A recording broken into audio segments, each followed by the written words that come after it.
Senhoras e senhores, boa noite. É com grande alegria que damos início à nossa transmissão da live EJA-EPT integrada na Rede Federal, Balanço e Perspectiva, do Instituto Federal de Alagoas. Sejam todos bem-vindos e bem-vindas ao canal oficial do IFAL no YouTube. Este evento conta com a tradução em Libras dos intérpretes Everton Luiz Anselmini, do Instituto Federal de Santa Catarina, e de Weber Flávio Oliveira Mendes, da Secretaria Municipal de Educação e Esporte da Prefeitura de Goiânia. A presente live integra a programação de eventos preparatórios para o terceiro encontro da EJA-EPT da Rede Federal, que acontecerá nos próximos dias 1, 2, 3 e 4 de outubro, sob a organização do Instituto Federal de Alagoas. O Encontro Nacional de Educação de Jovens e Adultos, integrado à Educação Profissional e Tecnológica da Rede Federal de Educação Profissional, Científica e Tecnológica, é uma iniciativa que visa a continuidade dos diálogos intersetoriais e interinstitucionais, além da troca de experiências educativas e da identificação da unidade que se constitui como a identidade da EJA-EPT na Rede Federal. Estão presentes neste evento o reitor do Instituto Federal de Alagoas, Carlos Guedes de Lacerda. A reitora do Instituto Federal do Sertão Pernambucano, Maria Leopoldina Veras Camelo, neste ato representando o Conselho Nacional das Instituições da Rede Federal de Educação Profissional, Científica e Tecnológica, o CONIF. Representando o FDE, Carlos Arthur de Carvalho Areias, do Instituto Federal Fluminense. A professora do Instituto Federal de Alagoas, Elizabeth Duarte. Senhoras e senhores, neste momento convidamos o reitor do Instituto Federal de Alagoas, Carlos Guedes de Lacerda, para proferir um breve discurso de boas-vindas. Boa noite a todos. Colega reitora Leopoldina, representando o Conselho das Reitoras e dos Reitores do CONIF.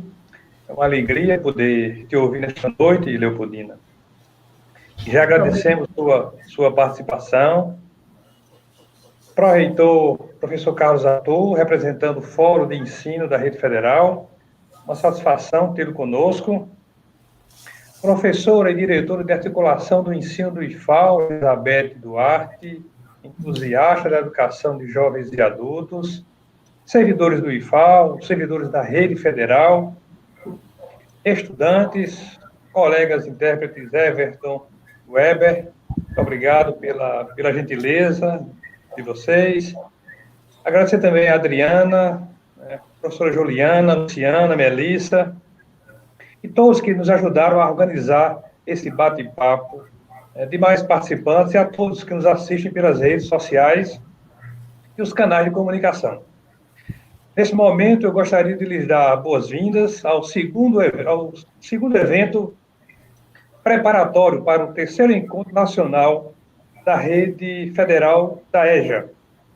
E já parabenizar a todas as pessoas que fazem acontecer a educação de jovens e adultos no país, e em particular da Rede Federal. A importância de unir esforços para o ingresso, permanência e êxito do público da educação de jovens e adultos, move esse grupo de pessoas e ajuda a organizar um evento que busca mudar a realidade de pessoas excluídas e continuar o diálogo intersetorial e interinstitucional, e a troca de experiência da EJA é para todos nós motivo de muita alegria.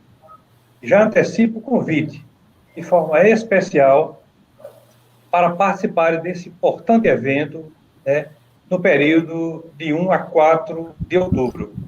Boa noite e um bom evento para todos nós. Convidamos agora a professora do Instituto Federal de Alagoas, Elizabeth Duarte, para conduzir os trabalhos e mediar a mesa. EJA-EPT integrada na Rede Federal, Balanço e Perspectiva. As palestras serão ministradas pelo professor Carlos Arthur de Carvalho Areias, do Instituto Federal Fluminense, e pela professora Maria Leopoldina Veras Camelo, reitora do Instituto Federal do Sertão Pernambucano e representante do CONIF neste evento. Uma boa live a todos. Obrigada.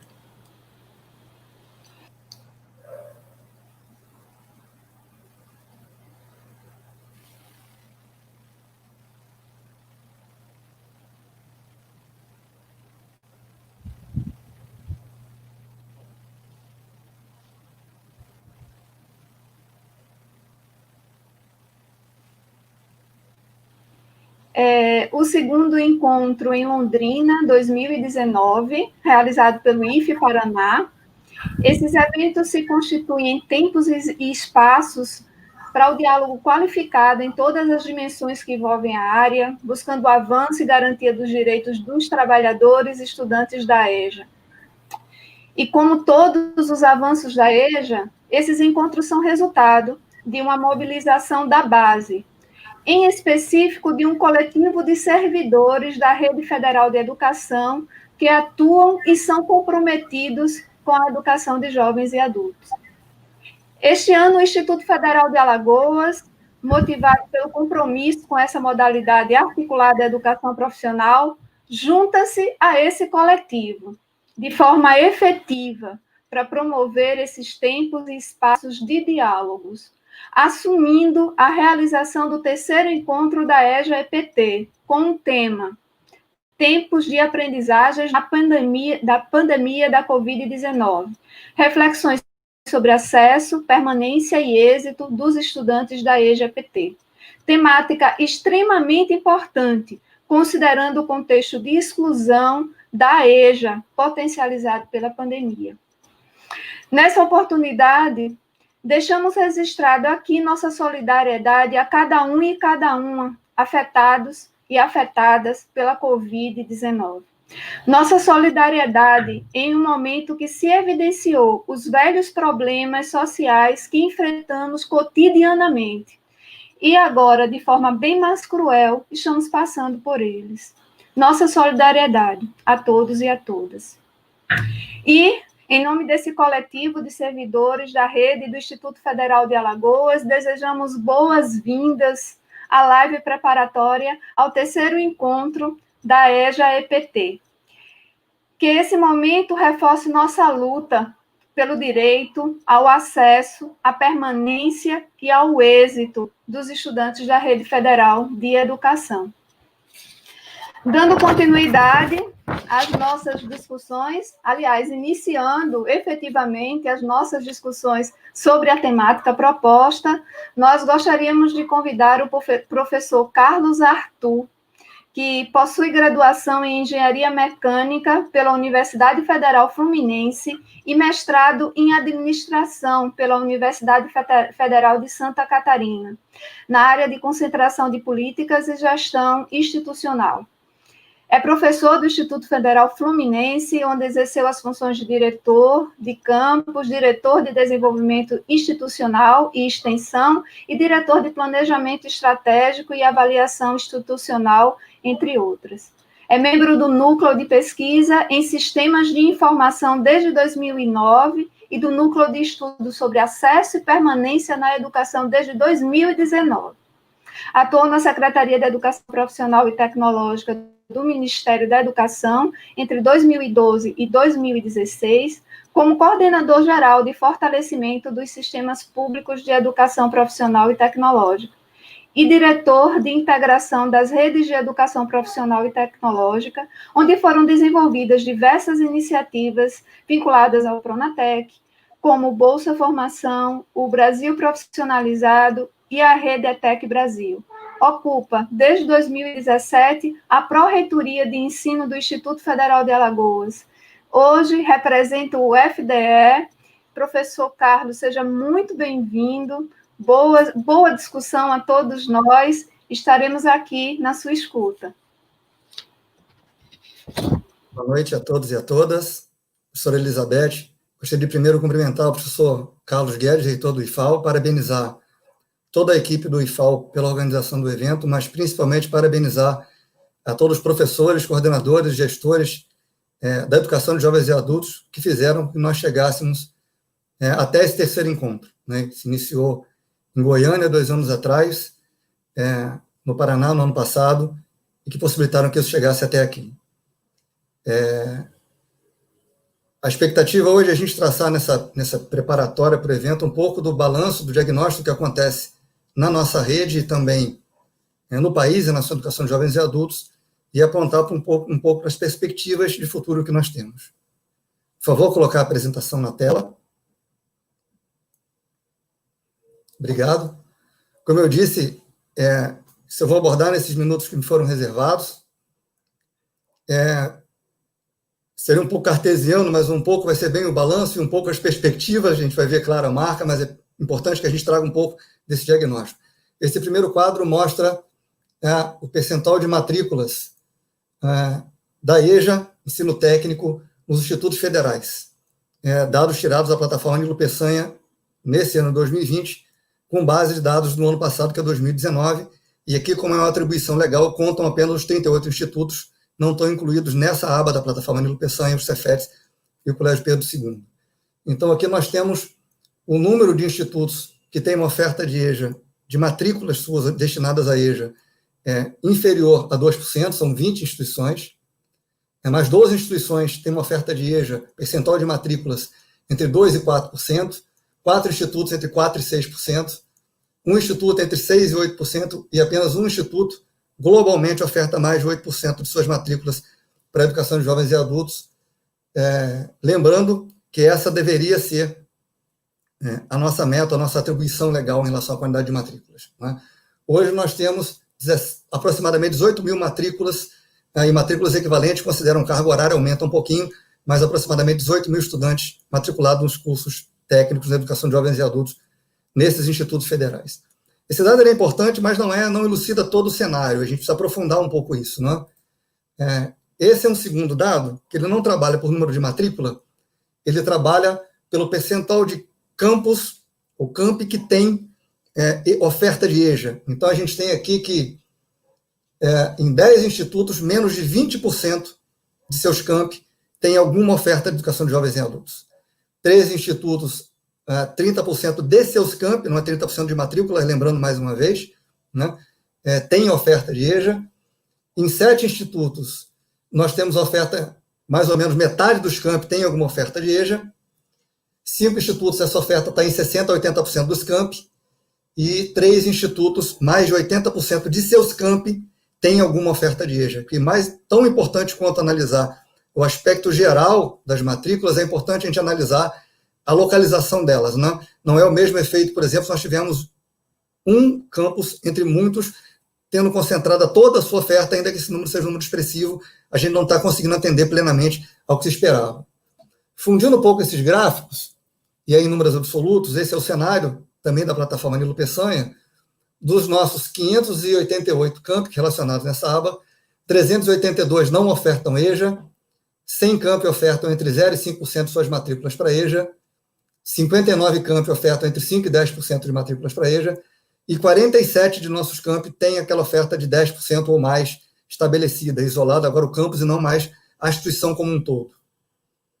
Se a gente pode avançar um pouco mais, analisar que cenário é esse, qual é o histórico disso, a gente vai chegar a alguns dados, e aqui eu estou tentando fazer uma sequência lógica do histórico nosso para poder discutir um pouco qual é o nosso futuro. Né?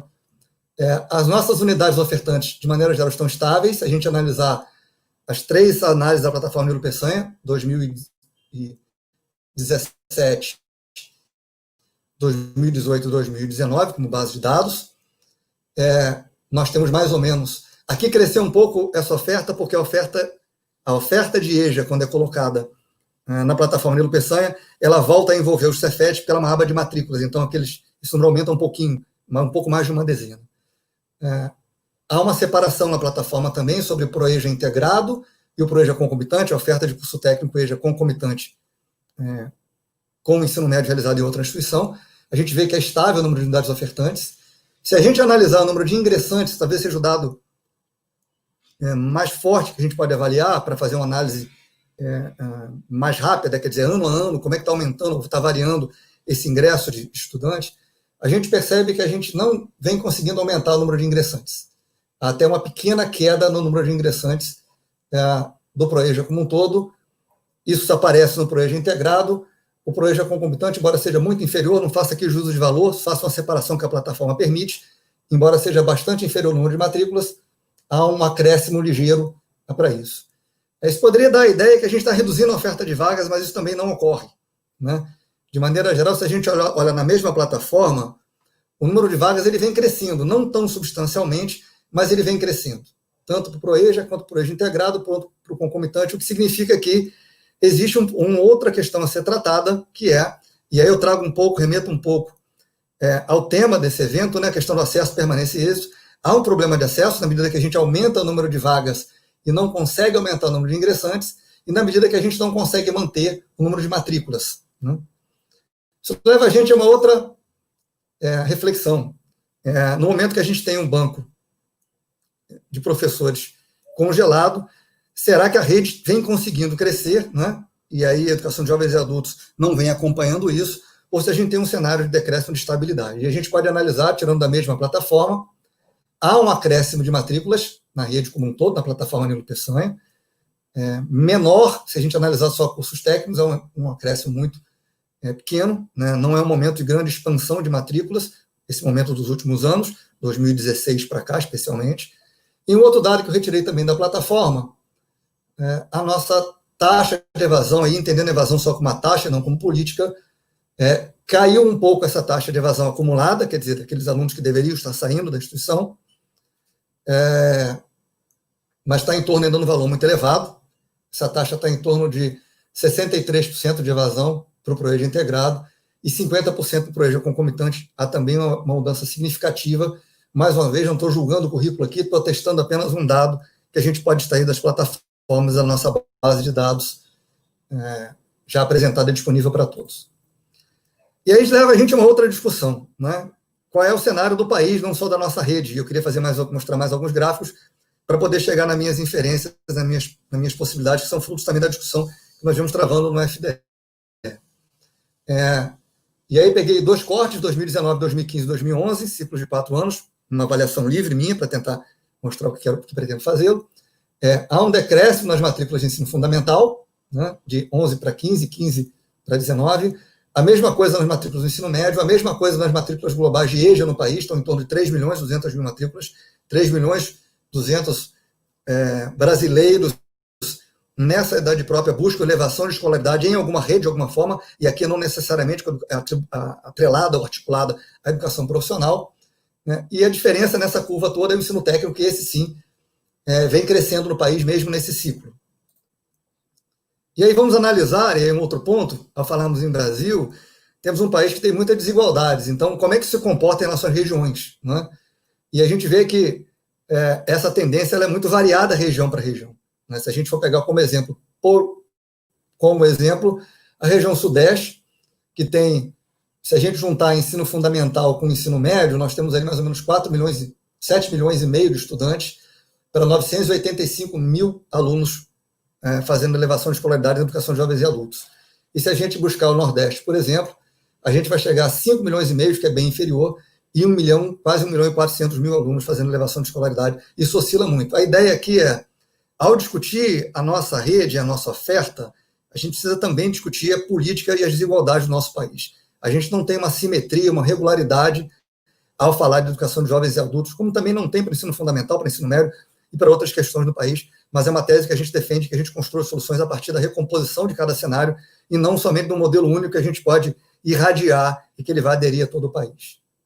Finalizando os meus gráficos, se a gente analisar por nível também, a gente percebe que é uma diferença muito grande, se a gente tratar pelas regiões, né? Aquelas 3 milhões, mais de 3 milhões de matrículas da EJA, quantas estão no ensino fundamental e quantas estão no ensino médio, isso varia muito de região por região para o país. A mesma coisa, se a gente analisar aí somente a EJA técnico integrado, né? O papel das nossas redes, e a gente tem aqui em vermelho a oferta da rede federal, e aqui não está em número absoluto, está só em proporção, para a gente ter uma ideia. A oferta das redes estaduais, a oferta das redes privadas, a gente vê que a rede privada só tem oferta de EJA articulada à educação profissional, técnico integrado. O setor privado tem uma inserção ainda que pequena, mas na região sudeste.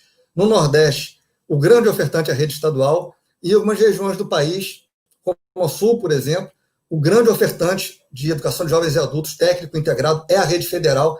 Talvez essa proporção seja maior que nós temos. Nós não somos o ofertante majoritário de graduação, nem mesmo de técnico integrado, mas em algumas regiões do país nós somos o ofertante majoritário de curso técnico integrado na modalidade de educação de jovens e adultos. Então, há uma grande variação se a gente pensar em cenário nacional. Tem mais alguns dados, especialmente esse crescimento por rede. Se a gente analisar a EJA técnico integrado no Brasil, por conta desse crescimento localizado, 70% da oferta hoje ela é estadual. E aí, o 27% é uma parcela bastante elevada, primeiro em número absoluto, e mais ainda, como eu disse, a gente considerar essas desigualdades regionais. Essa mudança ela é recente. Se a gente fizer o mesmo gráfico baseado no censo para 2015, a participação estadual estava em 57% de EJA técnico integrado no país. Quer dizer, os estados cresceram mais nesse ciclo de 4 anos, em número absoluto e na sua proporção de oferta. Isso traz para a gente um outro cenário, e aí é o total de EJA técnico, né, agora colocado por região, né, em função dessa grande oferta das redes estaduais. A gente tem hoje, modalidade de educação jovens e adultos, curso técnico integrado, 74% das matrículas estão localizadas no Nordeste do país, né? E se a gente olhar somente para a nossa rede federal, há uma proporção, quer dizer, há um efeito até de equilíbrio para isso, né? É óbvio que essas desigualdades refletem, mas há também a proatividade, o protagonismo que cada rede de cada estado independente resolveu assumir, né? Nossa rede é bem mais simétrica em relação à sua distribuição e faz com que a gente tenha essa distribuição.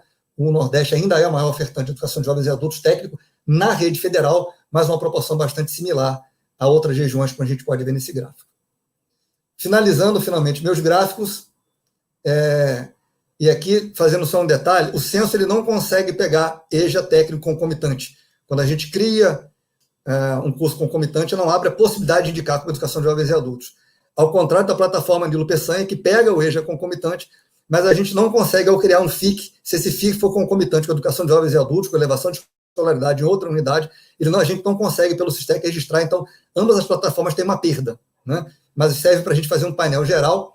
Então, mais uma vez, também a proporção de técnico, e aí EJA EPT, como aqui é censo, não está o concomitante, está EJA técnico integrado versus EJA FIC concomitante. A gente vê também que há uma variação da oferta de técnico para a oferta de FIC, se a gente considerar as regiões do país. Não sei se é o que alguns esperavam, mas a ordenação, há diferenças, provavelmente em função de condições sociais e econômicas, mas muito, volto a dizer, em função da proatividade das posições que as redes resolveram assumir em seus papéis.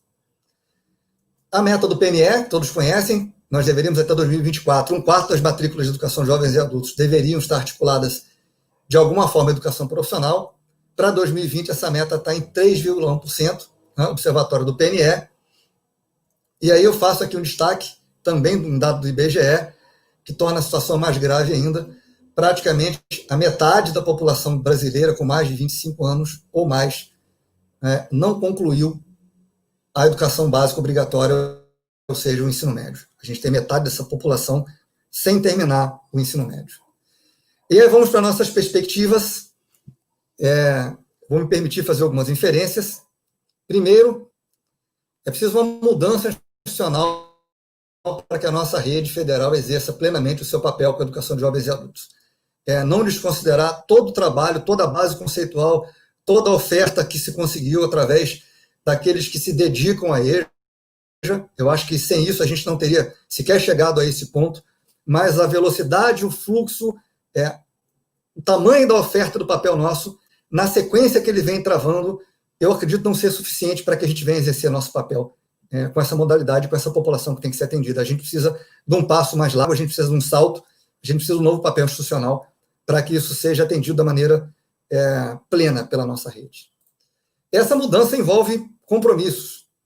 Um compromisso com a nossa oferta de EJA, EPT, mas também um compromisso com a construção das políticas de EJA para a nossa própria rede e para o nosso país.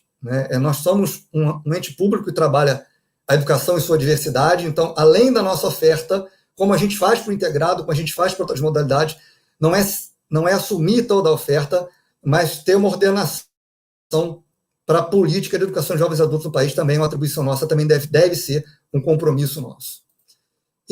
Essa política, mais do que a oferta, como eu disse, ela tem que passar pela discussão dos currículos, pela discussão das políticas de permanência e pelo protagonismo na articulação com o mundo do trabalho, nos enxergando como parte desse mundo do trabalho, a educação faz parte do mundo do trabalho, enxergando também as outras redes, enxergando também as desigualdades e as diferenças que o nosso país tem. Talvez essa seja a mudança, não é manter o passo que a gente vem tomando, um compromisso com a política a partir da discussão da permanência, a partir da discussão dos currículos, a partir dessa articulação. Para isso, a gente tem que destacar alguns pontos, né? Primeiro, em relação à EJA. Não é só a idade, como todos sabem, um curso, qualquer nível que seja, para jovens e adultos, não é EJA, a menos que tenha elevação de escolaridade. Não vou entrar na discussão do que é elevar a escolaridade aqui, porque a gente não trata mera como escolarização, né? A ideia é, ao vir para a escola, se tem o direito à formação integral. De que forma a gente consegue, nos nossos currículos, discutir a formação integral? Óbvio que isso é muito mais fácil e é muito mais pleno num curso integrado, mas a gente pode discutir a formação integral também em curso de formação inicial, também em curso de formação continuada, também em cursos técnicos concomitantes. É possível que a gente coloque conteúdos e discuta, não da mesma forma, mas que incremento a gente pode dar. Então, acho que um ponto da EJA é esse, de que forma aqueles que buscam o aumento da escolarização podem ter acesso a uma formação integral em diferentes currículos. O segundo ponto é a própria relevância da educação profissional para o retorno e permanência à escola. Muitos desses jovens e adultos têm um grande atrativo para voltar à escola, a possibilidade de se vincular ou de ter acesso a alguma formação profissional. Esse talvez seja um grande ponto forte da nossa rede, né? Ou da política de EJA, educação profissional e tecnológica, a atração que isso pode ter para trazer essas pessoas para a escola, para terem acesso a uma profissão e para terem acesso, de alguma forma, à formação integral. Outras duas questões, a identidade da nossa rede, né? Eu venho defendendo isso há algum tempo, repetido isso. A nossa identidade está baseada em duas redes de cooperação. Uma rede entre as nossas comunidades e os nossos institutos, outra rede entre nossas comunidades e nossos campos. Nós temos uma rede federal que interage via CONIF, via documentos nacionais, sem a qual não é possível o instituto ser pleno. Os institutos serem plenos, a rede federal, nossa rede ser plena. Mas há também uma rede de cooperação interna com suas autonomias, entre os diretores gerais, entre as comunidades de cada campus, né, que é necessário ser discutida para isso. Quer dizer, há uma posição geral e há uma posição específica entre cada unidade, porque a gente vê que isso precisa ser difundido entre toda a rede nível institucional e entre todos os campi no nível local. E aí, uma questão da identidade, essa é a nossa especificidade, instituições especializadas em políticas para a diversidade. Talvez o ideal da nossa identidade seria para aquele trabalhador que não concluiu, que não tem o ensino médio, não tem o ensino fundamental, quer se profissionalizar, para aquele que já trabalha na área e quer ter sua profissão reconhecida, para aquele que quer levar a escolaridade, nós deveríamos ter um caminho, uma política para todos esses modelos, e assim todos caberiam nesse desenho tão diverso que a nossa rede pode propiciar na sua plenitude.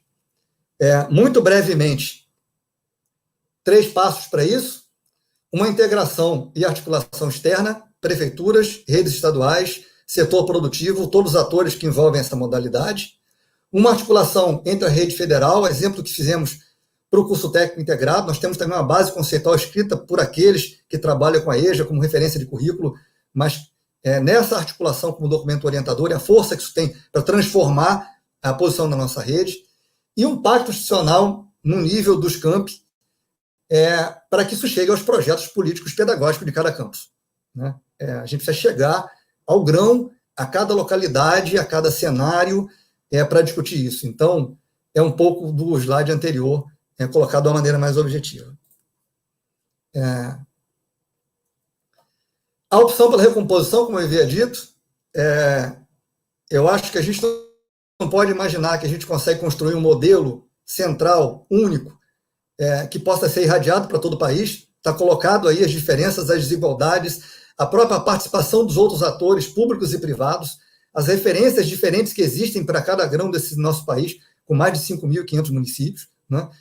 A tese de que, melhor do que o modelo de radiação, a gente precisa construir essa solução a partir da realidade recomposta a partir de cada grão de cada unidade. Então, a construção a partir da diversidade dos significados para as comunidades, em substituição à seleção do melhor modelo. Aí um pouco a frase, vários caminhos para lugares desejados. Nós temos que ter um lugar de chegada muito parecido da formação integral, da formação do cidadão, da formação profissional, do seu crescimento, mas como eles vêm de origens e bases muito diferentes, nós temos que construir caminhos muito diferentes para que todos possam chegar nesse lugar. Isso traz o nosso segundo ponto, a comunhão de princípios e não a uniformização de processos, programas ou interpretações, e aí a importância da escuta, da busca ativa e da democracia nesse processo. E nesse momento, quero dar um exemplo de uma ação de EJA ou EJA, que fizemos aqui no campus do nosso instituto, né, ao trabalharmos um curso de formação inicial articulado ao ensino fundamental, falando em busca ativa e falando em escuta, né? Primeiro elemento desse processo, imaginávamos que seria um curso noturno, no ensino fundamental, visitamos todas as escolas e o que ouvimos? Nós não somos trabalhadores. Existe uma EJA juvenil, que é parte do público de EJA, e eles disseram, nós não trabalhamos. O currículo para a gente, o turno para a gente é o turno diurno. E não era o que a gente imaginava. Mais uma vez, nessa escuta, num curso de ProEJA técnico integrado no mesmo campus, que é o nosso campus que tem a discussão de EJA mais avançada, a ideia original na construção do currículo foi trabalhar as disciplinas, esse era um outro curso da área técnica, imaginando que aqueles trabalhadores tinham uma carga horária reduzida, e numa escuta com os alunos ouvimos o seguinte: nós gostaríamos de ter aula de artes, nós gostaríamos de ter aula de educação física, porque nós trabalhamos o dia inteiro, a gente vê a estrutura que o nosso campus tem, e o local que a gente tinha para esse tipo de coisa era aqui. E o nosso currículo não contempla isso. Então, a gente descobre isso ouvindo essas pessoas, né? Que importância aquilo tem nesse processo, nessa ação. E, mais uma vez, como resultado, o nosso ProEJA técnico integrado desse campus tem um processo seletivo que privilegiava o trabalho. Fizemos o nosso ProEJA concomitante FIC. Mais de 80% dos estudantes que concluíram, e a taxa de evasão foi baixíssima, tanto no nosso curso técnico, quanto na prefeitura, onde eles fazem elevação de escolaridade no nível fundamental, quase todos tentaram o ProEJA técnico integrado. E o nosso processo seletivo, como valorizava a experiência profissional, quase que excluía esses jovens. E precisamos rever o nosso processo de admissão para dizer o seguinte: aquele jovem que vem da EJA fundamental também é público prioritário para o nosso ProEJA técnico integrado. Descobrimos com a escuta. Para que estou dizendo isso tudo? Tudo isso é discussão de currículo, tudo isso é discussão de acesso, tudo isso é discussão de permanência, a forma de acesso, o processo seletivo, o turno. E aí, o meu penúltimo slide, essa é a ideia que a gente sente em torno do currículo para discutir a EJA juvenil, para discutir a EJA técnica integrada, como nossa grande ação, a gente pode discutir a formação integral, mas não como ação exclusiva, né? Para discutir a questão dos trabalhadores e a certificação desses trabalhadores, esse ambiente, a engenharia de currículos e os turnos, as cargas horárias semanais e etc. As concomitâncias, e por que não? Eu ouvi outro dia de um diretor de um campus avançado falando, a gente quer entrar em educação de jovens e adultos, mas a carga horária para um ProEJA técnico integrado demanda de formação geral, que pelo número de professores do meu campus eu não consigo ter. Então, como o EJA não é nível, é modalidade, uma concomitância que já era ofertada pode ser ofertada exclusivamente para esse público. Ou um curso FIC pode ser ofertado para esse público exclusivamente. Não é melhor ou pior, porque atende outras pessoas. Muitos desses jovens que estão tentando terminar o ensino fundamental, talvez sequer cheguem à possibilidade de entrar no ensino médio e de ter uma profissionalização, né? Nós vimos construindo cursos técnicos por itinerários. O itinerário é um curso técnico, mas as partes são cursos de formação inicial e continuada, com aproveitamento de estudos, para que em algum momento ele possa juntar tudo isso e concluir com a formação técnica, com tudo aquilo de formação integral que a gente pretende colocar, né? E aí, principalmente, destacado para isso, as experiências. E aí, eu quero fazer um destaque dos nossos últimos eventos. Me lembro aqui do evento de Goiânia, que nós ouvimos uma apresentação do IFAM, de um projeto feito com alunos de uma comunidade indígena, que ficamos todos muito emocionados, porque o que é um projeto, como deve ser um projeto. Na sua escuta, na sua concepção, no seu currículo, na sua execução, um projeto assim, pleno, né? Assistimos isso em Goiânia no nosso primeiro encontro. Queria citar um segundo exemplo, já em Londrina, no ano passado, da professora Vânia do IFSU, quando fala o papel da arte na composição do currículo, enquanto formação integral. Assisti a apresentação e, mais uma vez, assisti como que assistia uma história de como é que a arte resgatou a ligação daqueles alunos com a formação, com o currículo que aqueles alunos tinham.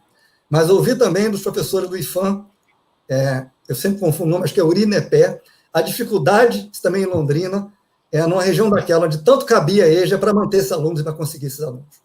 Ouvimos em Goiânia a experiência com a certificação para aqueles que trabalhavam na produção de queijo, diziam o seguinte: nós queremos aumentar nosso entendimento sobre o processo, nós queremos produzir melhor. E ouvimos para Santa Catarina um processo parecido para a área de indústria, onde diziam o seguinte: nós queremos uma certificação, nossa área é muito tradicional, e nós precisamos de uma certificação da minha profissão. Para que estou dizendo isso relacionado a essas experiências? Temos realidades muito diversas, temos experiências muito diversas, temos públicos muito diversos. Temos que encontrar o caminho para todos eles. E aí, sim, talvez a discussão de acesso, permanência e êxito seja a costura que vai permitir nos juntar tudo isso. Essa é a mesa ou a fogueira em torno da qual a gente pode sentar para debater o currículo, para debater o acesso, a permanência, o êxito e toda a construção curricular que essa modalidade precisa. Essa talvez seja a grande mesa, ou esse grande link, por isso, parabenizo pela escolha do tema. Falamos em resistência, agora falamos em permanência. E para finalizar o meu último slide, esse é um gráfico. Não coloquei o primeiro dado, nós temos mais ou menos 60 milhões de brasileiros acima de 25 anos que não concluíram o ensino médio, não concluíram a educação básica obrigatória. Desses 60 milhões, 3 milhões, na ordem de grandeza, estão elevando a escolaridade ou no ensino médio ou no ensino fundamental, na educação de jovens e adultos. Desses 3 milhões, 100 mil, ao passo que estão elevando a escolaridade, estão tendo alguma formação profissional, seja FIC, seja técnico. Desses 100 mil, 70 mil estão tendo acesso a uma formação técnica. Desses 70 mil, 18 mil estão na nossa rede. Desses 18 mil, provavelmente 7 mil serão concluídos.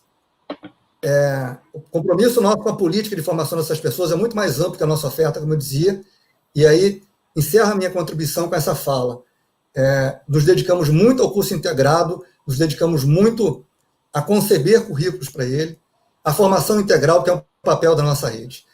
Temos compromisso do FIC ao doutorado, com todas as modalidades, mas não é a primeira vez, essa é a minha opinião, e repito, eu acho que o segundo grande papel nosso é com a educação de jovens e adultos, como ofertante e com compromisso com a política do país. Eu acho que é hora da nossa rede dar um grande passo e assumir esse papel, assumir essa posição, assumir a nossa obrigação com esses brasileiros que precisam ter essa formação. Pode parecer um número que não é bonito, se a gente apontar para o nosso país, e a gente fala de uma rede muito exitosa. Ouvi de uma pessoa muito querida outro dia, quando falava que trabalha na educação de jovens e adultos, que dizia: somos subversivos e criativos, né? Nós temos uma ordem que não está nos levando exatamente onde a gente precisa chegar com essa política, subvertendo nesse sentido, mudar a ordem. Não é um tema para o próximo encontro, mas talvez consigamos ser subversivos e criativos para iniciar da maneira que devemos a discussão de EJA na nossa rede. Muito obrigado, essa é a contribuição e a mensagem que eu queria trazer para todos vocês. Excelente, professor. Não são números bonitos, né? Na verdade, de se ver, mas é preciso pensar sobre eles, é preciso refletir e, de certa forma, materializa o tanto do desafio, né? O tanto do trabalho e o desafio que nós temos pela frente. Excelente, muitíssimo obrigada. Olha, professor, eu apresentando o seu currículo, né, ao final, disse que o senhor era pró-reitor do Instituto Federal de Alagoas. Eu gostaria de retificar a todos. O professor Carlos Arthur é pró-reitor do IFE Fluminense. Desculpa, professor. E, mais uma vez, excelentes reflexões, dados relevantes, que nos alertam, né, de uma forma assim, sobre medida mesmo, para os desafios e para o tanto que nós temos que fazer.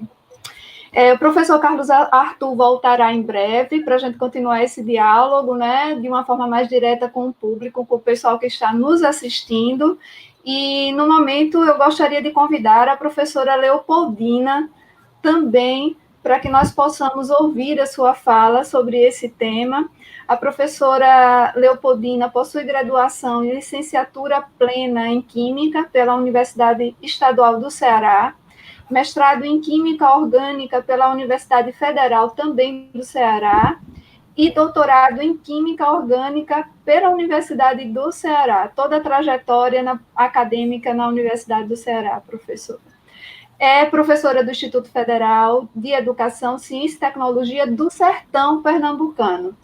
Tem experiência na área de Química, com ênfase em Química, em ensino de Química, formação de professores, química dos produtos naturais, atuando principalmente nos seguintes temas: arborescens, vitalíneos, vitalícinas, epineias, vissalinas, e atualmente assume a função de reitora do IFE Pernambuco e é presidente da Câmara de Ensino do Conselho Nacional das Instituições da Rede Federal de Educação Profissional, Científica e Tecnológica, CONIF.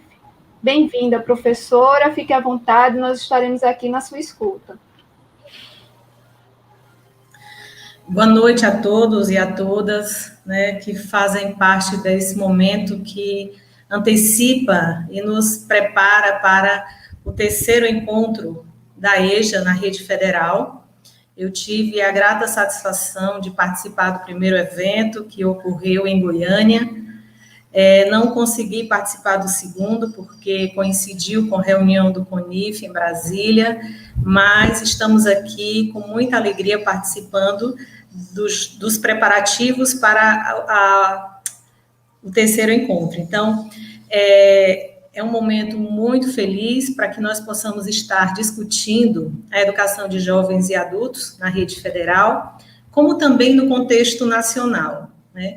Quero agradecer e parabenizar ao amigo Carlos Guedes e toda a equipe do IFAL que abraça essa causa, tá? E que faz com que nós possamos estar, através do IFAL, unindo esforços, né, em um movimento muito bonito para que nós possamos fortalecer nossos diálogos e buscarmos, diante de todos aqueles que defendem a educação de jovens e adultos, estratégias para que nós possamos avançar nesta demanda que a cada ano vem aumentando substancialmente em nosso país. Quero agradecer a presença de Carlos Arthur, nosso amigo e companheiro do FDE, que tanto tem contribuído para o desenvolvimento das políticas, né, dentro da nossa rede federal, com a sua experiência também trazida quando esteve no Ministério da Educação, e por isso lhe somos, assim, muito gratos por todo esse trabalho que você vem fazendo e desenvolvendo pela rede federal. Agradecer a Elizabeth, defensora da rede, que está aí trabalhando conosco nessa iniciativa tão bonita, a Luciana, que está a partir aí da comunicação do IFAL, como também a Everton e o Eber, que são os intérpretes que estão possibilitando aqui que o nosso diálogo chegue a mais pessoas, as pessoas não ouvintes, né? Então, pessoal, tratando com o tema em que nós estamos discutindo a EJA, né, um processo, tempos de aprendizagem, período de pandemia, nesse momento em que nós estamos vivendo, é algo extremamente delicado, né? Mais do que nunca, nós percebemos a grande diferença que nós temos no nosso país. São diferenças sociais, que todos nós temos conhecimento, mas mais do que nunca, conseguimos agora perceber uma diferença alarmante no contexto educacional. Diante de todas essas dificuldades que nós temos enfrentado com o ensino não presencial, de forma remota, como ele vem se apresentando, muitas das nossas instituições na rede federal ainda não conseguiram retornar nem sequer de forma remota. Algumas já conseguiram retornar, e mesmo assim, ainda de uma forma bem gradativa e, digo mais, ainda sem conseguir atingir ao público EJA. Muitas delas ainda não conseguiram e as questões são diversas. Nós temos percebido que essa questão de nós não termos ainda conseguido, aqueles que retornaram, atingir o público EJA para que retornem de forma remota, nós temos percebido ainda mais as limitações, as dificuldades que os nossos jovens e adultos têm enfrentado, né?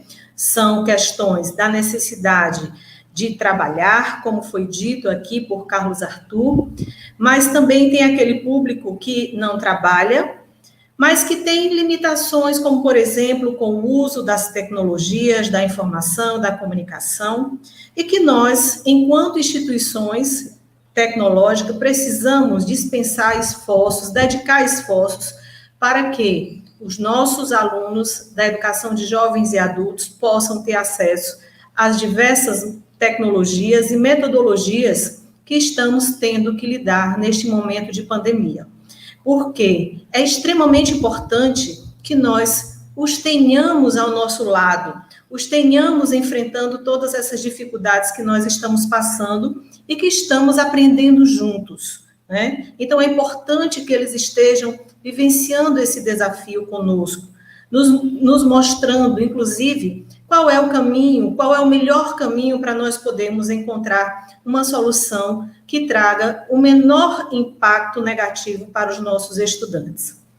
Então, é um desafio que nós precisamos enfrentar com muita habilidade e, para isso, nós não temos despendido esforço.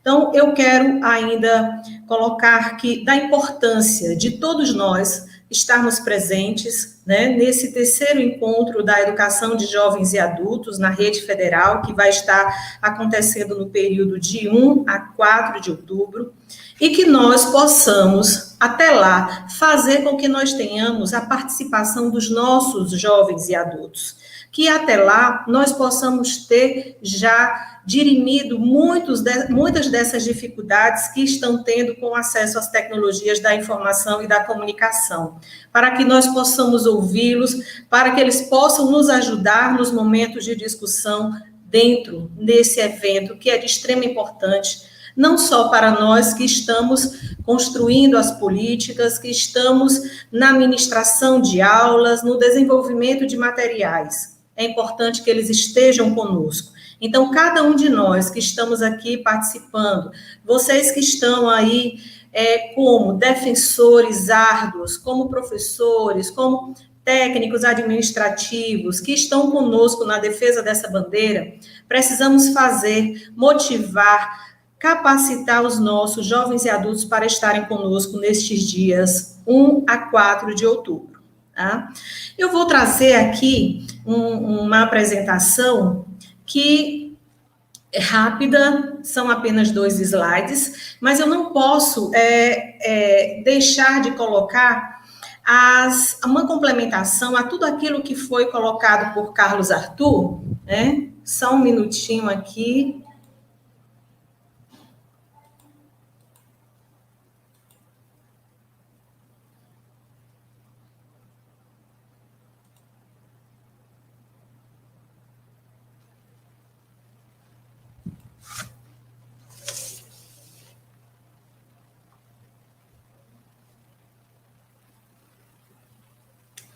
Bom, eu não estou conseguindo fazer a apresentação do meu slide. Não estou... Mas vamos lá. A apresentação, ela trata, basicamente, de nós discutirmos dentro do planejamento da nossa rede federal, que nós estamos aqui... Só um minutinho, deixa eu ver se eu consigo passar aqui.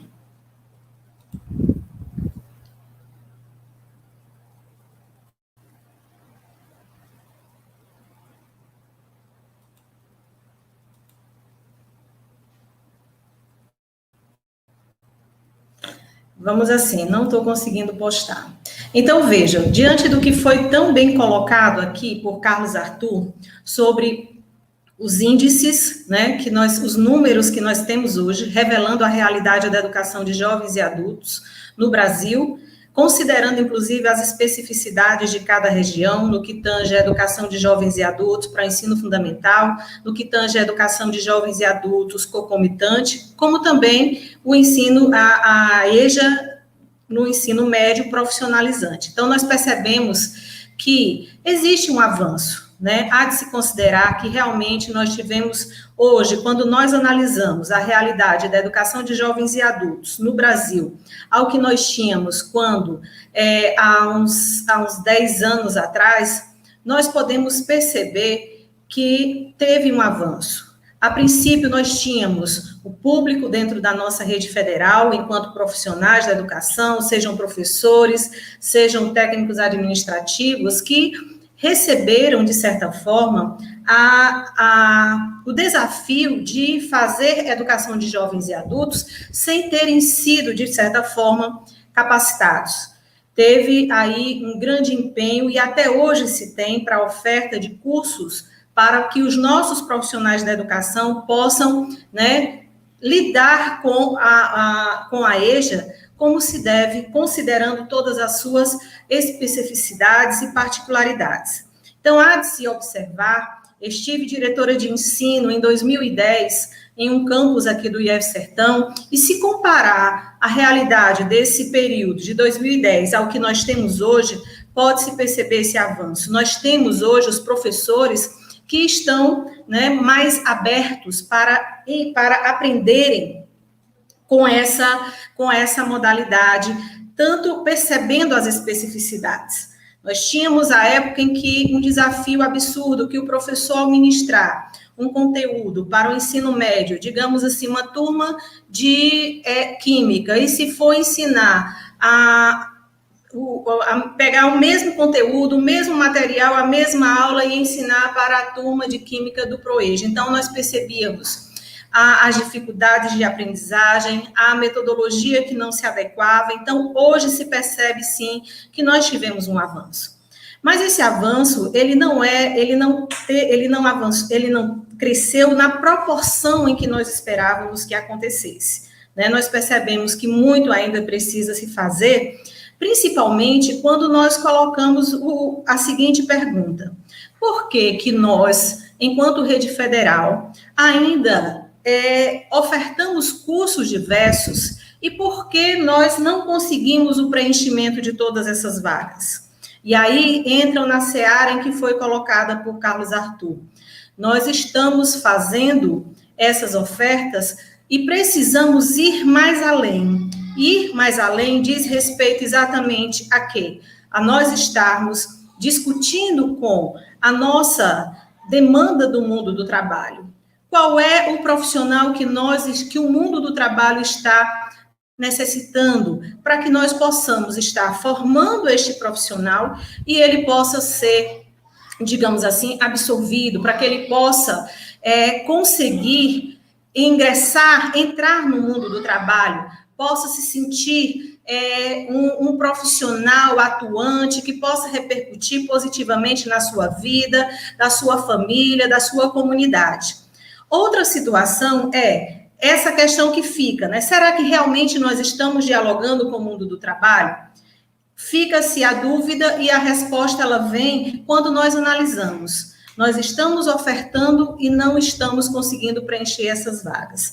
Mas, por outro lado, nós temos ainda as dificuldades que os nossos jovens vêm enfrentando, que por mais que os cursos estejam com um currículo bem elaborado, com um diálogo bem organizado junto com o mundo do trabalho, nós ainda não conseguimos atingir aqueles jovens e adultos que precisam estar atuando, trabalhando, e que muitas vezes não conseguem acompanhar a dinâmica do trabalho, né? A dinâmica do ensino.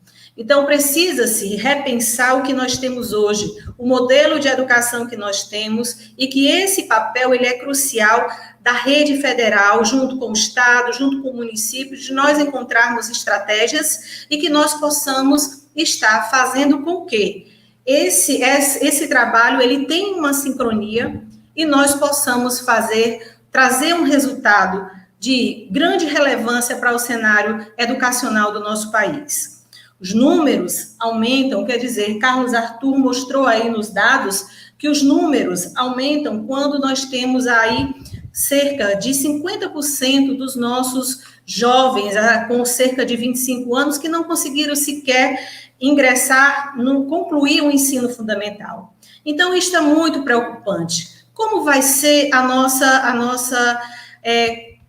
os dados daqui a alguns anos, se esses jovens, aos 25 anos, ainda não conseguiram concluir sequer o ensino fundamental? Qual será a realidade educacional do nosso país? Então, a gente percebe aí, vislumbra, uma preocupação de um cenário muito ruim. tá? Então, nós precisamos fazer com que haja uma preocupação interna da rede federal.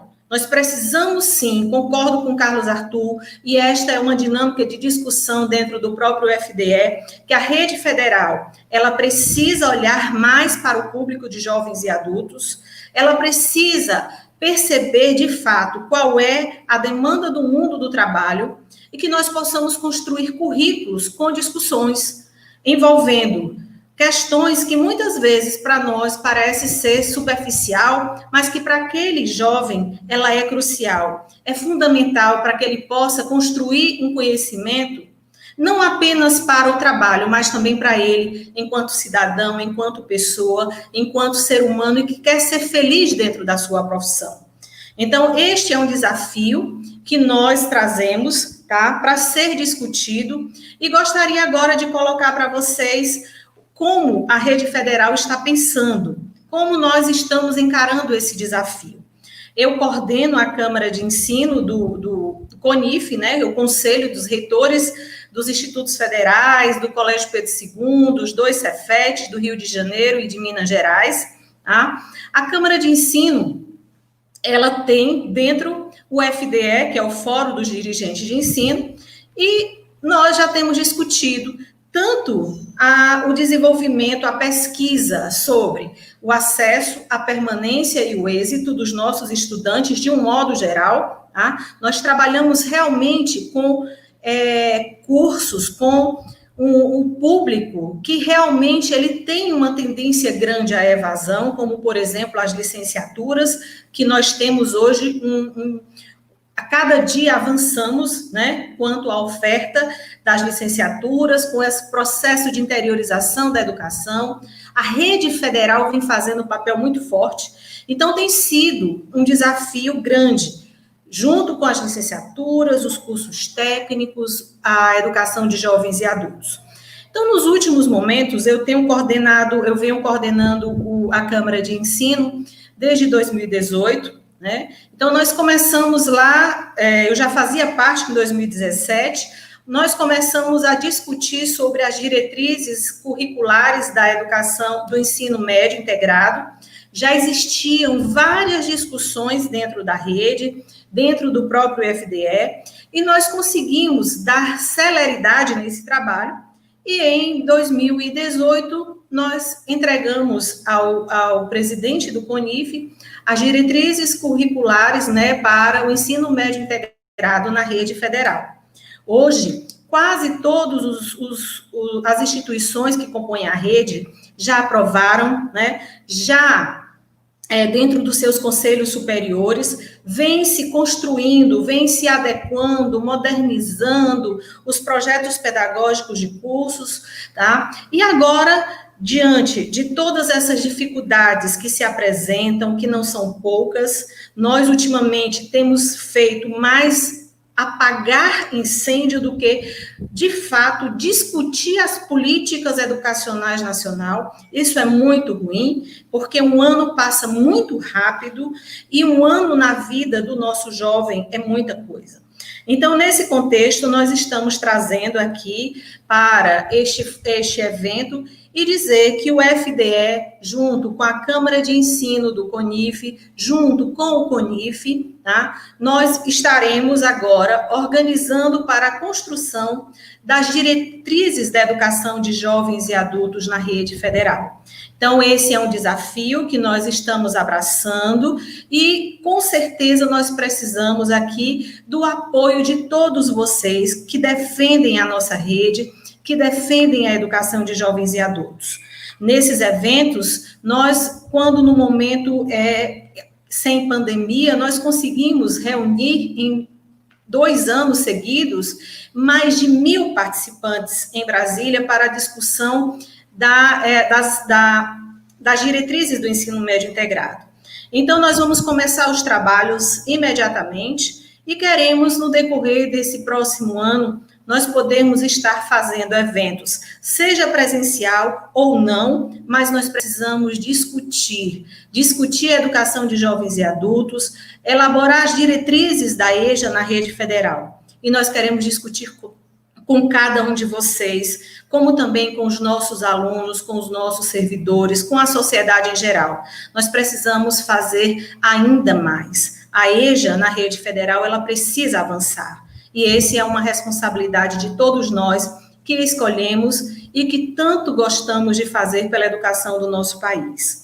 Então, eu deixo aqui a minha gratidão, certo? E me deixo completamente à disposição de todos vocês por estar à frente da Câmara de Ensino e do FDE, fazermos juntos esse trabalho. Finalizo, então, deixando aqui um abraço para que nós possamos, diante de tantas dificuldades e limitações que nós estamos vivendo, não podemos perder as esperanças. Sejam na solução dos problemas que enfrentamos com a pandemia, nem tampouco na esperança de que dias melhores virão e que a educação no país, nós não podemos deixar que ela abale e que ela sofra mais do que já sofreu nesses últimos anos. Então, contem sempre comigo, estou aqui à disposição, Elizabeth e todos que estão à frente desse evento para a gente fazer uma bela discussão no 3º seminário da EJA. Muito obrigada. Professora Leopoldina, nós é que agradecemos, né, pela participação, né, pela fala, sobretudo pelo anúncio feito de que esses espaços, né, espaços políticos tão representativos para a rede, vão começar a discutir as diretrizes curriculares para a educação dos jovens e adultos. Professor, esse anúncio tem uma importância muito grande para todos que fazem parte da educação dos jovens e adultos, para todos que estão na luta pelo lugar da EJA na rede federal, né, na formação desses sujeitos que, trabalhadores ou não, são jovens e adultos em idade de trabalho, de entrar no mundo do trabalho e de participar disso de forma ativa, de forma crítica. Isso nos alegra muito. Eu gostaria de iniciar, né, levantando algumas questões que o público tem colocado no chat, para a gente continuar, né, essa discussão. Nós temos 2 questões, eu não sei se o professor Arthur gostaria de entrar, para nós conversarmos todos juntos, isso, professor. Então, nós temos uma pergunta da Fernanda e outra da Lúcia, eu vou ler as 2, e aí vocês ficam à vontade para combinar, né, como que a gente pode fazer para contribuir nesse retorno para o pessoal que está nos assistindo. A Fernanda pergunta sobre os dados que o professor Carlos Arthur trouxe. Eles são bem interessantes, né? Ela coloca, e ela pergunta se já estão publicados, né? Como foi que o professor Carlos Arthur conseguiu fazer esse apurado, e como que a gente, de uma forma geral, pode ter acesso a eles. Depois, a Ana Lúcia, ela nos pergunta, né, que ações mais efetivas o CONIF tem tomado para que se respeite a vontade da comunidade com relação às ofertas de educação dos jovens e adultos. Eu penso que a professora Leopoldina já trouxe, né, algumas pistas sobre essa questão, mas aí, assim, nós poderíamos dialogar um pouco sobre essas 2 questões, né, fazendo um primeiro bloco, de uma forma breve, e nós temos outras aqui para um segundo bloco. Então, fiquem à vontade. Acho que o professor Carlos Arthur falando um pouco, né, dos dados que ele trouxe, e a professora Leopoldina sobre as ações do CONIF para a educação de jovens e adultos. Boa noite, mais uma vez.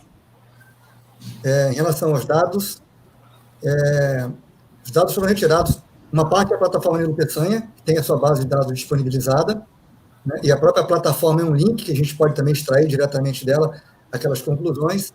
Na verdade, eu fiz alguns cruzamentos e trazei uns gráficos próprios, mas o grão é a plataforma Nilo Peçanha, e o outro grão são os microdados do censo que estão disponíveis no INEP. A gente pode abaixar por ano todo o microdado e aí sim fazer os filtros e escolher os gráficos que a gente quer fazer. Eles estão todos disponíveis ali. O que eu fiz foi optar por alguns cortes e alguns exemplos específicos, porque o que a gente tem lá é uma grande planilha do Excel, não estão os números todos e não os gráficos montados.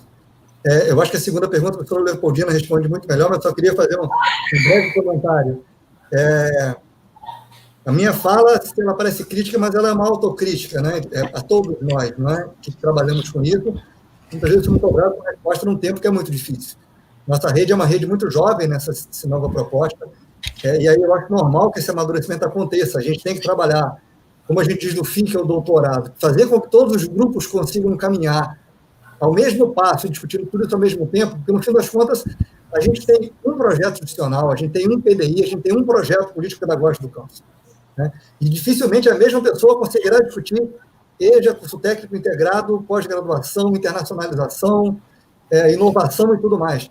Mas a gente não pode também ter uma instituição onde a gente setoriza que grupo de escola discute o quê, né? A gente não pode ser uma quimera entre uma escola técnica e uma universidade. Eu acho que esse processo é um processo regular. Eu acho que a gente vem avançando muito, sim, né? Embora eu acho que a gente tem que dar um passo novo, mas é um fluxo absolutamente regular, e falo isso com uma autocrítica ao papel que eu consigo também desempenhar, tanto como professor como no cargo de gestão. Muito bem, Carlos Arthur, é exatamente isso. A rede federal, eu costumo dizer que ela nem é uma escola, né, e nem uma universidade, ela é ímpar, tá?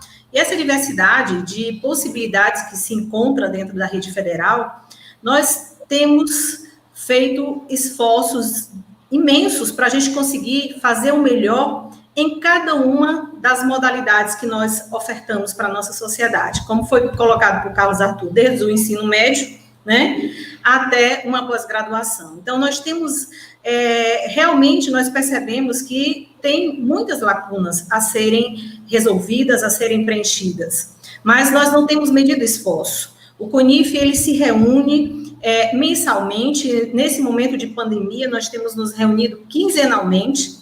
Nós temos discutido muito em relação a cada uma das demandas que nós não temos conseguido atingir, isso é fato, como também nós temos buscado a responsabilidade também junto aos governantes, né, aos ministérios, para que a gente possa não apenas estar elaborando projetos, elaborando documentos, mas também nós precisamos viabilizar para que isso aconteça. Nós temos uma situação que é muito delicada, que eu vou dar como um único exemplo, mas eu poderia dar vários exemplos. Nós temos um caso sério para o acesso do nosso jovem adulto, que isso já foi comprovado, como, por exemplo, a questão de transporte público. Como você tem um público de profissionais no campus, altamente qualificado, uma infraestrutura excelente, adequada, materiais didáticos, pedagógicos, você tem bolsas de auxílio estudantil, mas o aluno não consegue chegar. Ele mora em locais tão distantes que, por sua vez, ele não consegue, mesmo tendo auxílio transporte, ele não consegue chegar. Então, nós lidamos com uma situação que precisa haver uma sensibilização, não apenas dos envolvidos diretamente, que são os profissionais da educação, mas também da sociedade. Quando nós, reitores, quando diretores gerais estão dialogando com prefeitos, com parlamentares, né, independente da bandeira, independente do partido, nós estamos buscando exatamente essa questão da sensibilização. É preciso perceber que o CONIF, ele tem essa responsabilidade de que fazemos sim a nossa parte, precisamos fazer mais, mas nós precisamos também da parceria da sociedade, nessa luta para que nós possamos fazer com que esse ciclo, ele se feche e ele tenha uma harmonização para que a gente consiga atingir o nosso objetivo. Então, eu dei apenas um único exemplo, mas nós temos aí uma diversidade de possibilidades. Então, quando nós chegamos para sentar e discutir com um professor, com um prefeito, com um senador, e que muitas vezes no outro dia está lá no seu Instagram, no seu Facebook, bombardeando, dizendo que você é aliada daquele parlamentar, não entendem a essência da coisa, de que um gestor, ele não tem uma bandeira política, a não ser a bandeira da educação. Ele precisa do apoio da sociedade para poder estar tratando de questões muito delicadas, como, por exemplo, o transporte público. Então, é muito importante que percebam que cada um de nós precisamos, sim, fazer a nossa parcela de responsabilidade. É um desafio muito grande fazer a educação no nosso país. E sozinho, e só um conselho, e só um reitor não vai fazer. Então, nós precisamos trazer aqui, quando cada um de nós temos a responsabilidade com esse papel educacional no nosso país. Certo? Obrigada.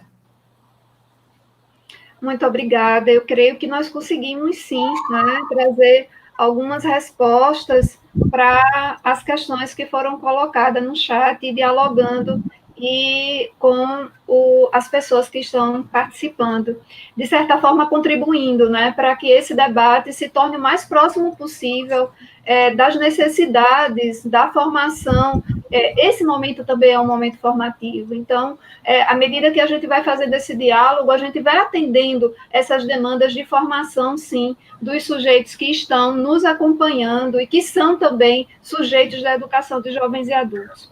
Eu queria levantar uma questão, a questão do professor Guilherme. Vejam, e até refletir um pouquinho também do meu lugar, né, do lugar de professora, professora formadora da educação de jovens, professora formadora de professores da educação de jovens e adultos, que é mais ou menos esse o lugar que eu ocupo como professora do IFAL, né? O Guilherme nos provoca dizendo que alguns termos ainda são utilizados na educação de jovens e adultos porque revelam um pouco dessa história de inclusão que é tão própria, né, dessa área, como, por exemplo, o termo regular. Todas as vezes, isso nos incomoda muito, professores, né? Todas as vezes que a gente se refere à educação de jovens e adultos como uma modalidade de uma instituição, e a gente quer diferenciar de outras ofertas, a gente sempre diz o ensino, no caso do IFAL, no caso dos IFES, né? O ensino médio integrado à educação profissional regular. Como se, na modalidade de educação de jovens e adultos, esse ensino médio ele fosse irregular. Dá essa conotação. Isso nos incomoda muito. Por vezes, a gente faz um ensino dito regular, entre aspas, que é para dizer que a gente não concorda, que um é regular e que o outro não. E como outras terminologias, né, como o fato de nós dizermos tão naturalmente o EJA, porque faz parte da história, o ensino, o programa, e nós somos a modalidade hoje, né, prevista, defendida na nossa LDB. Então, assim, o Guilherme pergunta sobre isso. O que o CONIF e o FDE pensam em tornar como critérios que não seja chamado ensino regular? Então, o que a gente pode fazer, né, em torno dessa discussão para que a gente não esteja falando da EJA como um ensino não regular, né, dentro dos institutos federais? Eu acho que isso passa pela questão da consolidação do espaço que nós precisamos ocupar. Na verdade, nós ocupamos, né, mas aí a gente não está defendendo esse espaço enquanto política pública que tem, né, essa ocupação definida, mas pensamos nós ainda não consolidada. Então, o que é que vocês poderiam nos dizer a respeito?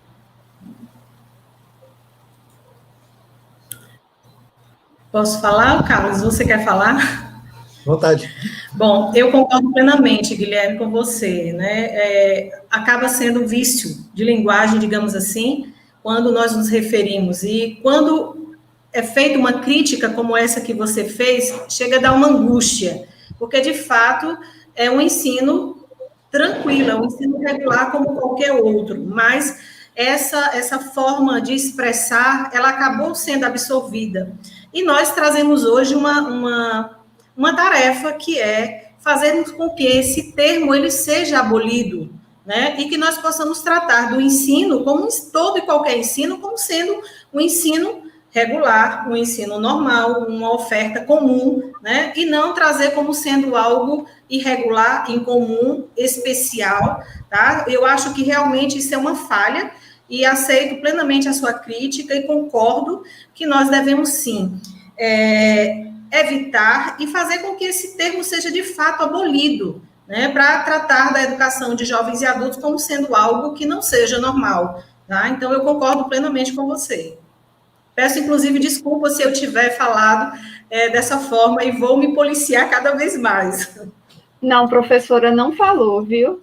Eu gostaria também, né, de ainda nessa questão do Guilherme, um sentido que também traz, né, da pergunta que ele nos fez, do tratamento à especificidade da educação de jovens e adultos, né? Como essas especificidades, elas poderão ser tratadas nessas instâncias que diferencia do ensino integrado que é ofertado e que não é na modalidade da educação de jovens e adultos. Eu penso que os senhores, que o professor Carlos, a professora Leopoldina já apontou, né, para essa questão, para essa discussão, mas se puderem falar um pouco mais, eu acho que o professor Carlos, que estava tratando dessa questão do currículo, né, pudesse contribuir para essa questão do Guilherme, sobre essas especificidades que se diferem do ensino integrado, que não é articulado à modalidade de educação de jovens e adultos.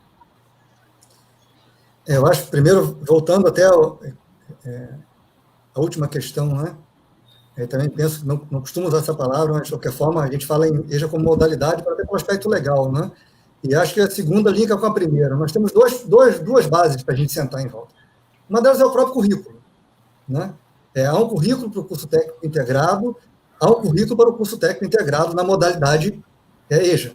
Como há um currículo para concomitância, como há um currículo para o subsequente, esses currículos são variáveis, eles são tão diferentes quanto nós possamos dar de interpretação a partir da realidade que cada um de nós vai conseguir viver. Né?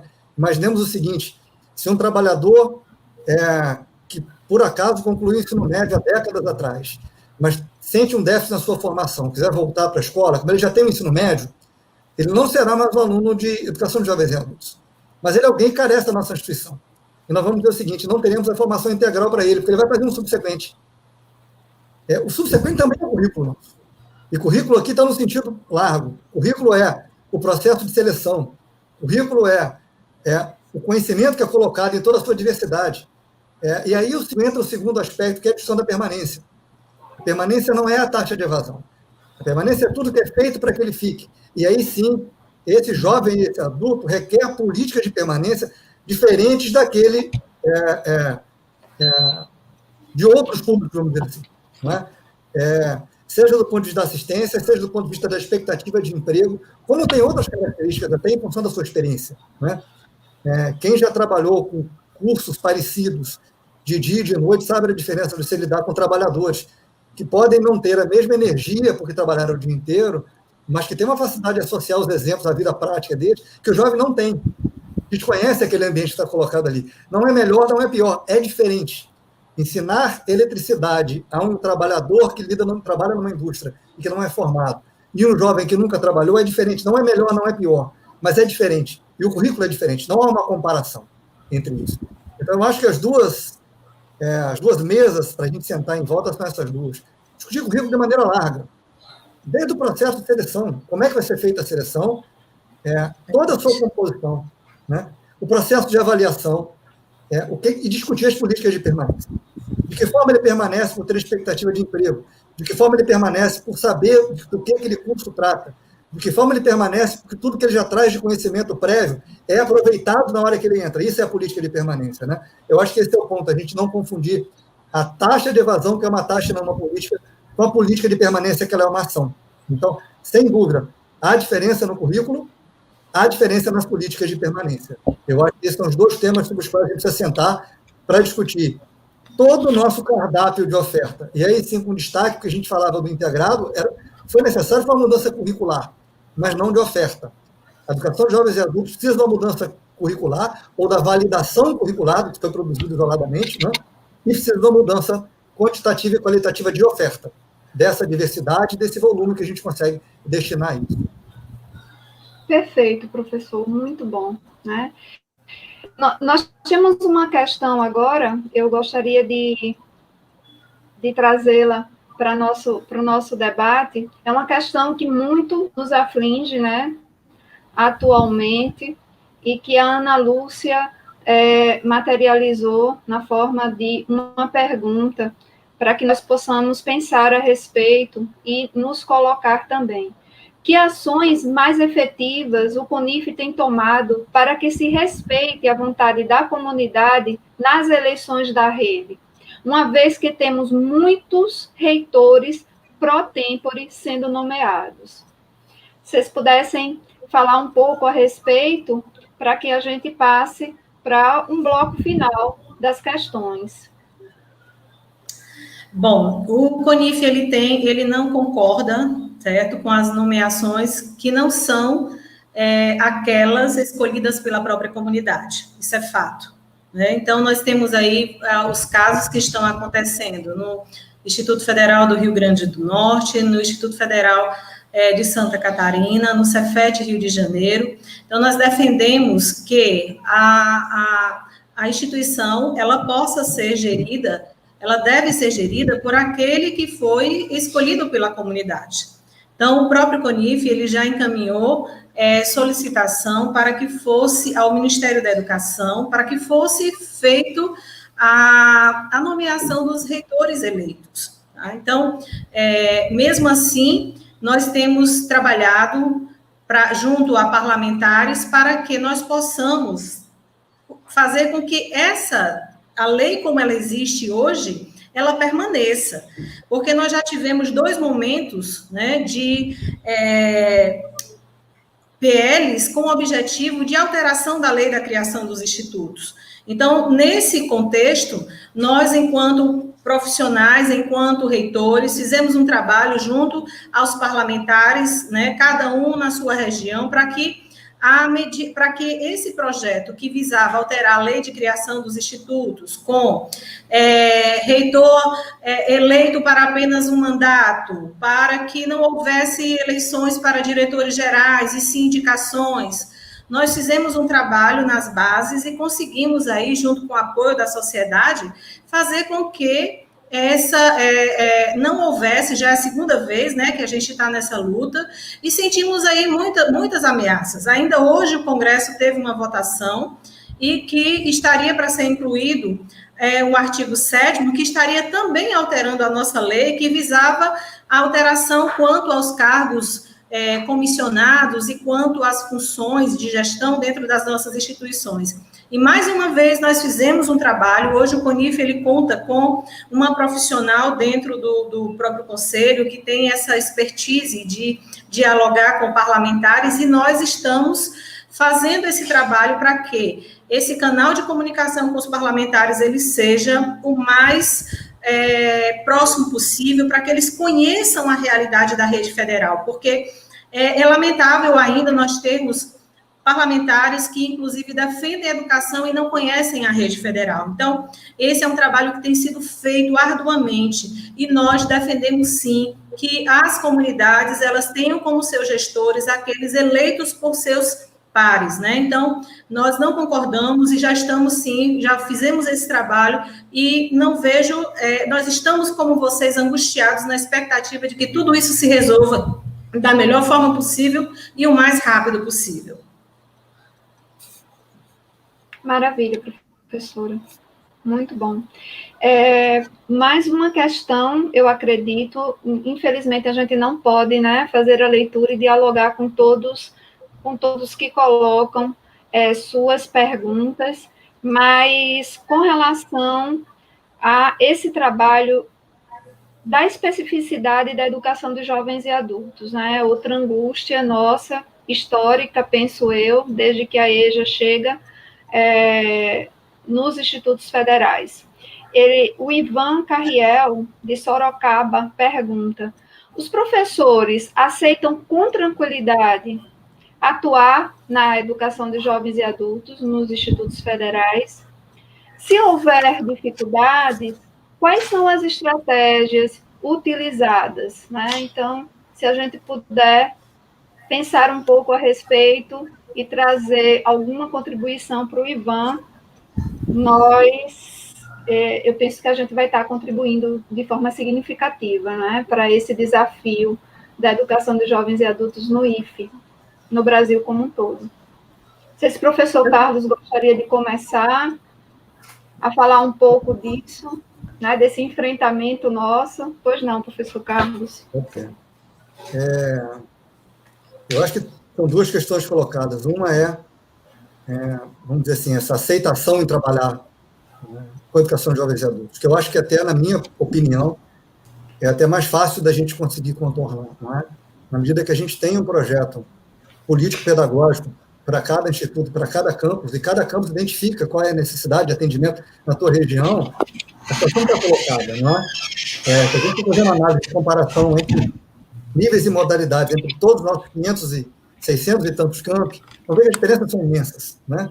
Nem todos têm ensino superior, nem todos têm pós-graduação, nem todos têm formação inicial e continuada, nem todos têm licenciatura, há uma grande variação. Eu acho que aí a base está no próprio processo democrático. É fundamental a articulação dessas redes internas, é fundamental que cada instituição, com a sua rede de campus, defina no seu território, no coletivo, não somente no individual, que projeto pedagógico cabe a cada campus. E aí eu acho que é o ponto de vencer essa oferta. A adesão ao professor, isso para mim vem como consequência. Aí vem uma segunda questão que talvez seja até um pouco mais complexa, não é? Como é que a gente se prepara para isso, né? Nossa rede vem de um ciclo, eu sou da época da Escola Técnica Federal, eu vou fazer 27 anos na semana que vem como professor da nossa rede, e na época a gente não era nem Cefet ainda, né? Nós tivemos um processo de capacitação muito intenso ao longo dessas quase 3 décadas, né? Sem dúvida tem um impacto gigantesco na nossa oferta e na nossa atitude diária. Então, se eu sou da área de história, se eu sou da área de engenharia, e faço um mestrado e um doutorado em engenharia, a minha qualificação técnica para essa área, sem dúvida, aumenta muito, mas não necessariamente isso muda a minha prática didática, a minha prática em sala de aula. Então, a capacitação dos nossos professores é um tema que a gente tem que tratar, já vem tratando, mas também num contínuo, né? A gente vem discutindo que formação é essa, estava inclusive colocado na resolução do CNE, né? A formação para aqueles não licenciados, mas até mais dos não licenciados. De que forma a gente consegue ajustar sempre a nossa formação, para que consiga trabalhar com essas pessoas? Uma base é essa, formal, essa capacitação, para que, além da nossa evolução do seu ponto de conhecimento, a gente consiga evoluir como prática, como docente, e a outra é o nosso partilhar. E aí entra aquela segunda rede que eu tanto falo, né? A gente vai aprender a facilidade ou a dificuldade quando a gente puder trocar, por exemplo, com esse campus que oferta mais de 10% de EJA, com esse campus que tem EJA em todos os seus campos, ou com alguns, não fiz uma comparação ao mostrar a rede, né?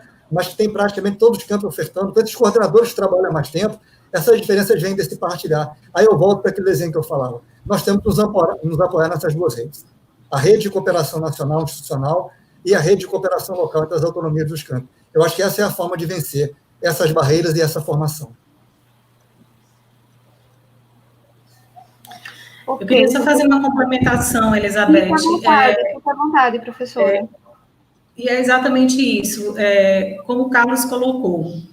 Não é fácil, e não foi fácil nós chegarmos até aqui, né? Foram muitos os desafios. Na verdade, muitos colegas, servidores, a questão de não querer, digamos assim, ministrar aulas para a educação de jovens e adultos, fosse exatamente por não ter uma preparação para isso. Então, esses cursos, eles foram cruciais para que a gente pudesse fazer com que eles compreendessem o contexto da educação de jovens e adultos, tá? Então, isso melhorou muito. Quando eu digo, lá no início da minha fala, que a educação de jovens e adultos, ela melhorou, ela mudou nesses últimos 10 anos, ela mudou, ela melhorou. Hoje nós temos isso mais tranquilo. Como eu disse, eu fui diretora de ensino, eu tinha dificuldade de montar as turmas dos professores para ministrarem aulas no ProEJA. E hoje não é mais assim. Então, a gente percebe que houve, de certa forma, um amadurecimento da própria comunidade, tá? Mas o viés é exatamente isso, a capacitação, o envolvimento dos nossos colegas nesse processo de construção de documentos, de currículo, construção de conhecimento junto com os nossos jovens e adultos. Então, é uma parceria, isso vai abrindo caminho, vai quebrando barreiras que muitas vezes elas são criadas até mesmo por medo de errar, né? Então, eu acho que a gente precisa compreender num contexto geral, não é uma repulsa porque é EJA, às vezes é o medo mesmo de não saber lidar, e a gente precisa estar, como profissionais da educação, cientes de que a aprendizagem é um processo contínuo. Nós não estamos formados completamente, nós estamos em processo de construção, cada um de nós. E aí, com a EJA, é dessa forma. Era só isso que eu queria colocar. Obrigada. Excelente, professora. Vejam bem, infelizmente o nosso tempo está se esgotando, não é? Uma live e uma discussão que não se esgota, mas que está em processo e que nós daremos continuidade em breve no terceiro encontro, né? Mas eu penso que vocês poderiam brevemente fazer as considerações finais sobre essa discussão, sobre o que vocês trouxeram, e aí nós encerrarmos esse primeiro momento, né? Essa live, nesse momento, sabendo que nós vamos dar continuidade no terceiro encontro. Quem gostaria de fazer as suas considerações finais? Eu posso começar? Pode, por favor, professor. Podia iniciar. Eu só queria agradecer, Elizabeth, Juliana, Adriana, Weber, o Everton, toda a equipe do IFAL, fazer um registro, acho que não do fórum, professora Leopoldina, do contentamento que é para nós, para os reitores, tê-la como coordenadora da Câmara de Ensino, falo pelo fórum. Parabenizar a todos pelo evento mais uma vez e dizer o nosso encerramento, mais que o nosso encerramento vamos discutir a permanência e êxito da educação de jovens e adultos. Nos encontramos de novo daqui a poucos dias, poucas semanas, no terceiro encontro da Rede Federal de Educação de Jovens e Adultos. Muito obrigado e até lá. Pessoal, boa noite a todos. Mais uma vez, dizer para vocês que é uma imensa satisfação participar de uma discussão como essa. E dizer que a gente tem muito também a aprender, né? Um pouco que a gente tem para ensinar, mas a gente tem muito para aprender exatamente com os nossos alunos. E esses momentos de discussões, eles são muito ricos. E que isso é apenas uma prévia. Eu digo que o melhor ainda está por vir com o terceiro encontro, né, da educação de jovens e adultos na rede federal. Convido a todos para que tragam os nossos alunos para participarem desse evento. A presença deles vai ser muito enriquecedora para que nós podemos discutir a educação com eles. Tá? Então, além do convite para o evento, convido que tragam também os nossos alunos. E agradecer, Elizabeth, a todos vocês do IFAL, a Carlos Guedes, a todos o pessoal da comunicação, os intérpretes, pelo belo trabalho. Muito obrigada, estamos à disposição sempre. Tá? Obrigada, Carlos Arthur. Um abraço a todos e boa noite. Professora, nós que agradecemos, né? Muitíssimo obrigada pela disponibilidade, sobretudo por esse compromisso anunciado, né, assumido para todos nós com relação aos desafios da educação de jovens e adultos. Professor, nossa admiração pelos estudos, né, pelo trabalho, também pela defesa da EJA. Eu acho que soma aos nossos esforços que o professor Carlos e que a professora Leopoldina trazem na noite de hoje, e certamente nós vamos juntos em busca da construção das diretrizes, em busca por ocupar os espaços da educação de jovens e adultos com qualidade, né, trazendo o acesso, a permanência e o êxito desses sujeitos. E para encerrar a live, nós ainda temos um convite especial do professor Guedes. A gente chama o cerimonial para anunciar a todos esse convite. Senhoras e senhores, para fazer o encerramento, passamos a palavra para o reitor do Instituto Federal de Alagoas, Carlos Guedes de Lacerda. Parabenizo e agradeço a todos, em particular a amiga e reitora Leopoldina, pró-reitor Carlos Arthur, pelas falas, excelentes apresentações e contribuições ao debate. A professora Elizabeth, pela condução, aos colegas servidores envolvidos nessa live, e a todos os participantes, pela presença. Ratifico a importância aí do fortalecimento de políticas públicas de Estado, tendo como ponto de partida aí, que já foi tratado nessa desse evento, da identificação, do diagnóstico, né, das perspectivas da realidade e das necessidades educacionais dessa modalidade tão importante, né, com especial atenção a essa diversidade etária, de gênero, né, racial e étnica, inclusive socioeconômica, que permeia essa oferta da educação de jovens e adultos. Política de Estado, sobretudo, no que diz respeito ao acesso à educação, à constituição de um sistema de atendimento que assegure, né, esse fortalecimento do conceito da educação de jovens e adultos na nossa rede federal. Então, para que a gente possa assegurar o acesso, a permanência e o êxito dos nossos estudantes. Então, assim, Elizabeth, todos os que nos escutam nesse momento, né, reitero aí o convite já feito pela professora Leopoldina, pelo Carlos, pela Elizabeth, para que participemos, né, do 3º Encontro Nacional da EJA, da Rede Federal, no início de outubro, aí do dia 1º, né, a 4 de outubro, com uma expectativa muito grande, né, no número de participantes. Então, um abraço a todos, boa noite e fiquem com Deus.